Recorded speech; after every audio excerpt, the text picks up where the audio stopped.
Today's episode is brought to you by Mazars. SoundCartel.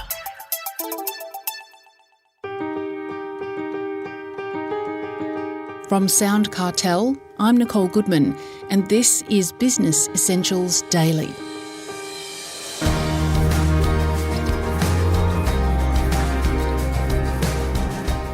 From the cost of living crisis to overseas wars, we could all do with a dose of optimism.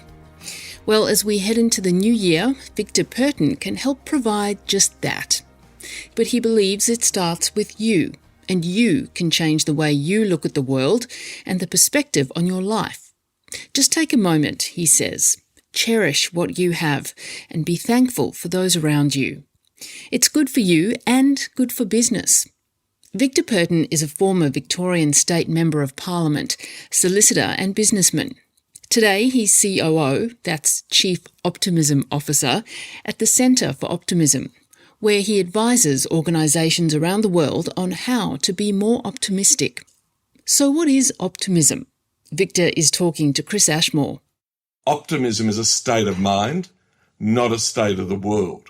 And so the research by Harvard University and others on the benefits of optimism, you live longer, you're a better business leader, you write better strategy, you innovate better, you're more resilient.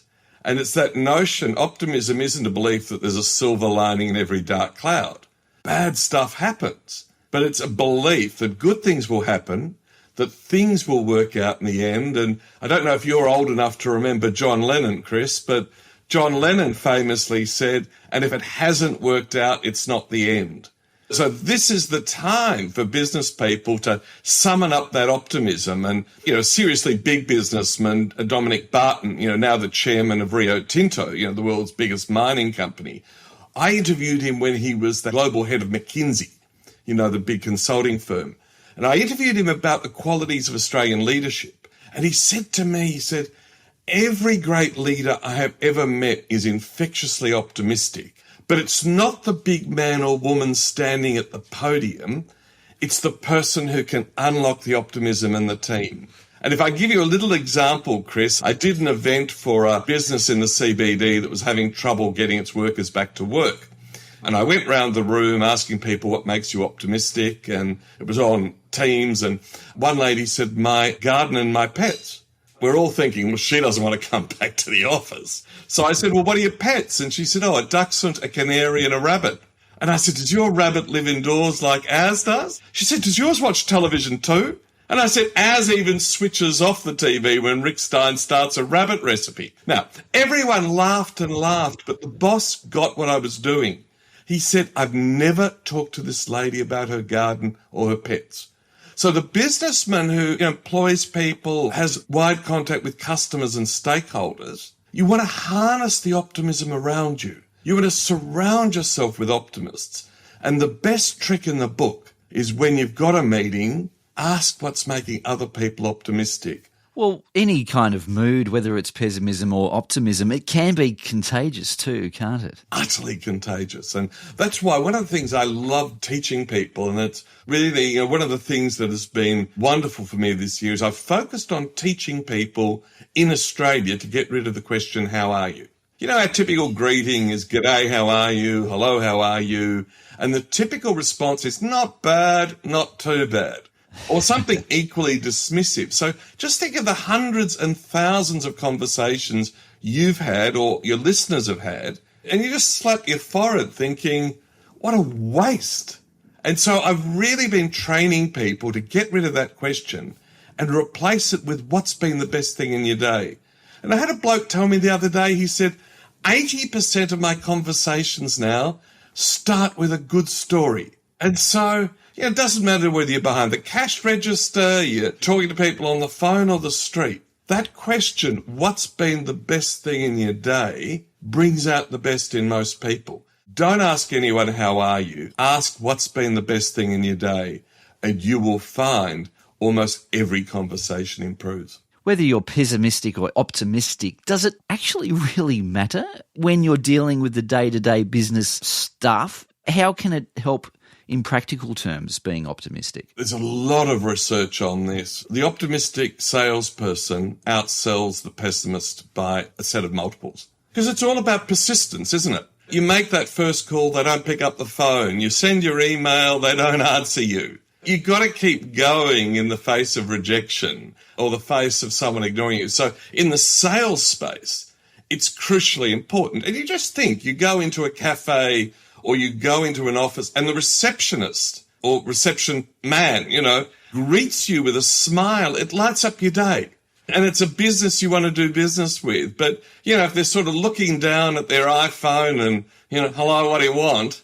So in the sales, it's hugely important. In reception and first impressions, it's hugely important, that effervescence of the smile. And then one of the things I've really been teaching business people, both in Australia, Singapore and elsewhere, is once a month, put it on your agenda. Doesn't matter whether it's the board or the sales team or whatever, ask them what makes you optimistic. Not optimistic about work, what makes you optimistic? And it becomes self-generating. So pessimism, on the other hand, the science says pessimists can't innovate. So if we're looking for innovation, whether it's in sales or manufacture or new products, you don't want to employ a pessimist to do that. Now, a friend of mine told me Twiggy Forrest has a famous quote on that. He won't have pessimists around him. He can hire them for $800 an hour from law firms and accounting firms. So the trick when you're planning a new product or a new sales campaign or an event is have the positive people around you and then test it with the pessimists. But even your CFO, you want a CFO who's an optimist, not a pessimist. Mm-hmm.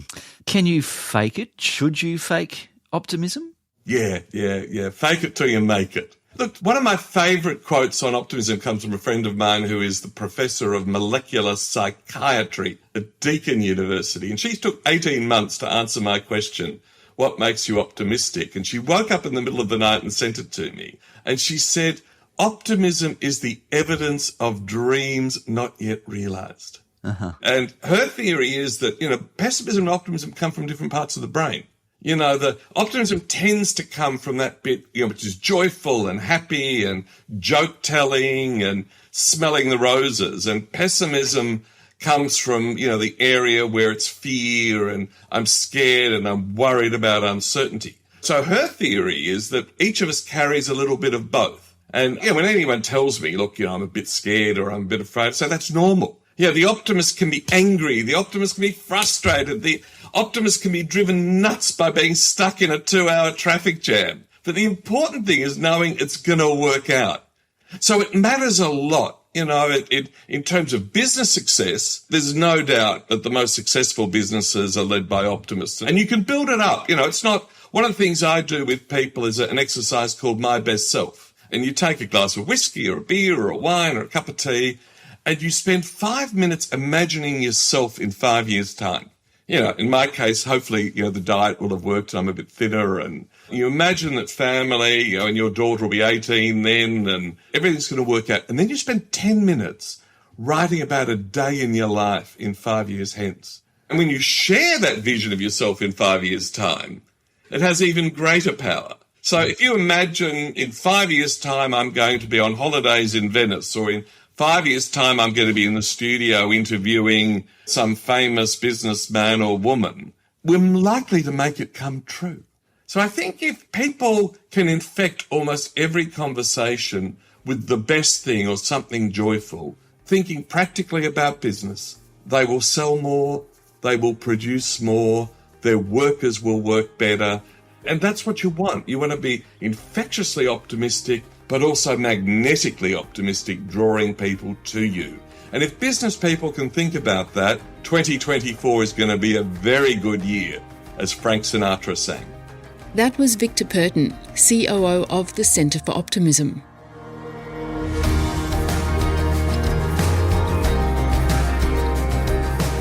Business Essentials Daily is a SoundCartel podcast. Producers are Nick Schildberger, Chris Ashmore, Jeff Waters and myself. Technical production by Pete Letts. I'm Nicole Goodman. Thanks for listening. We'll bring you more Be Daily next week.